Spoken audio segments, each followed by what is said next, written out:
Brought to you by TechnoSpark 20 series smartphones. લોકોના ઉત્થાન માટે નહીં, પણ એક જ વ્યક્તિને એના પોતાનો રાજકીય રોટલો કઈ રીતે શેકાય, એના આજુબાજુ મળતિયા હોય, એમના હગાવાલા હોય અને એમના કીધામાં રહે એ પ્રમાણેનું આખું સહકારી માળખું ચાલે છે.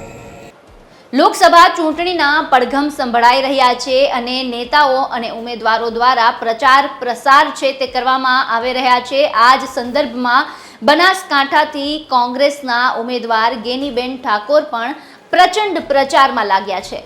બનાસકાંઠામાં ડીસામાં એક સભા દરમિયાન ગેનીબેન ઠાકોરે શંકર ચૌધરીનું નામ લીધા વગર તેના પર આરોપ લગાવ્યા હતા. શું કહ્યું છે ગેનીબેને, સાંભળો.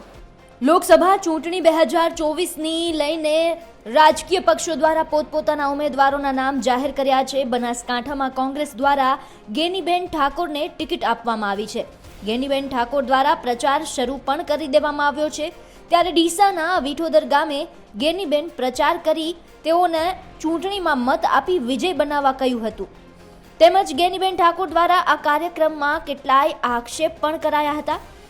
વિઠોદર ગામે કાર્યક્રમમાં ગેનીબેન ઠાકોરે નામ લીધા વગર બનાસ ડેરીના ચેરમેન શંકર ચૌધરી સામે નિશાન તાક્યું હતું. 10 વર્ષથી સહકારી માળખું એક વ્યક્તિના શાસનથી ચાલતી હોવાનો આક્ષેપ ગેનીબેન દ્વારા લગાવવામાં આવ્યો હતો અને સાથે તેમણે કહ્યું કે પોતાના સગા વહાલા અને મળતિયા કીધામાં રહે તેવી નીતિ હોવાનો પણ તેમણે આરોપ લગાવ્યો હતો. શું કહ્યું ગેનીબેન ઠાકોરે, સાંભળો. છેલ્લા 10 વર્ષ કે 5 વર્ષથી સહકારી માળખું એ માત્ર સહકાર માટે કે લોકોના ઉત્થાન માટે નહીં, પણ એક જ વ્યક્તિને એના પોતાનો રાજકીય રોટલો કઈ રીતે શેકાય, એના આજુબાજુ મળતિયા હોય, એમના હગાવાલા હોય અને એમના કીધામાં રહે એ પ્રમાણેનું આખું સહકારી માળખું ચાલે છે. અનેક ચેરમેનો હતા. ગલબા કાકાએ સ્થાપના કરી ત્યાંથી કરીને પરથીભાઈ સુધી એ કોઈએ ડેરીમાં આ રીતે વહીવટ કરીને ડેરીને બાનમાં નથી લીધી. આ તો મંત્રીઓની તો તમે દશા તમે જુઓ તો તમારે 20 જણા લાવવા પડશે, 50 જણા લાવવા પડશે. આ હેરાનગતિ હમણાં 10 વર્ષથી વધી જાય, પહેલાં હતી, હમણાં જ વધી ને. નકર પહેલું ડેરીની રીતે ચાલતી. એને દૂધ ભરાવે, પગાર લઈ આવે, કોઈ વરમાં એકાદ વખત સાધારણ સભા હોય ને ડેરી બોલાવે તો દવાનું હોય. આ તો સુપરવાઇઝરોથી કરીને જાણે એ આપણા રોટલા પૂરા કરતા હોય ને એટલી દાદાગીરી આપણા પરસીવે. કદાચ સરકાર આપતી હોય સબસિડી, કદાચ એ વધારાનું આપતા હોય. આ તો આપણે 5 લીટર દૂધ ભરાવવા 5નો જ પગાર મળે, કંઈ 10નો જ મળે નહીં. અને છતાં આપણી જુલમ છે. એટલે મારો કહેવાનો અર્થ એ છે કે કોઈ પણ ક્ષેત્રનો વડો હોય, એ ક્ષેત્રનો સંસ્થા હોય, સરકાર હોય તો કમસે કમ લોકોનું ભલું થાય એટલું કરે, પણ લોકો ઉપર જુલમ એ વધારાનો ના હોય. એવું તો આ લોકશાહી દેશ અને પ્રજામાં એટલું હુનર ને તાકાત તો હોવી જ જોઈએ. અને તમે ખોટાને તમે એમ કદી નાખો કે તું ખોટો છો તો એને વધારેમાં વધારે ખોટું કરવાની મનોબળ વધે કે ના વધે? વધે.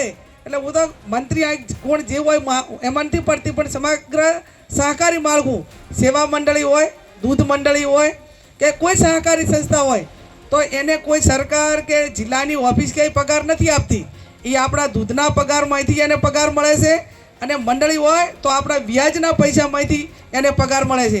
એ આપણે મંત્રી જે આપણો હોય દૂધ ડેરીનો કે સેવાનો, એને ગામના લોકો કેમ કરવું જોઈએ, આપણે એ કેમ કરવાનું રહેતું નથી. મહત્વનું છે કે ગેનીબેન ઠાકોરને જ્યાં કોંગ્રેસથી ટિકિટ મળી છે તો બીજી તરફ ભાજપથી પ્રથમ વખત ડોક્ટર રેખાબેન ચૌધરીને મેદાનમાં ઉતારાયા છે. રેખાબેન ચૌધરી બનાસ ડેરીના સ્થાપક ગલબા કાકાના પૌત્રી છે.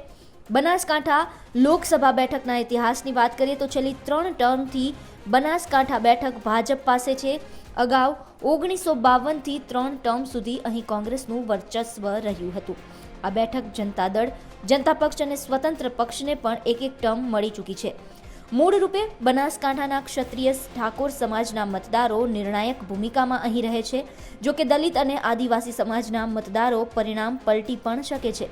ત્યારે જોવાનું એ રહે છે કે બનાસકાંઠામાં ગેનીબેનના આ પ્રચંડ પ્રહાર તેમને જીત અપાવે છે કે કેમ.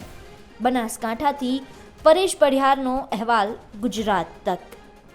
આ સમગ્ર મુદ્દે આપનું શું કહેવું છે અમને કોમેન્ટ બોક્સમાં જણાવો. સાથે જ આ વિડીયોને લાઇક, શેર અને અમારી ચેનલને સબસ્ક્રાઇબ કરવાનું ભૂલશો નહીં. ફરી મળીશું નવા વિડીયો સાથે. નમસ્કાર.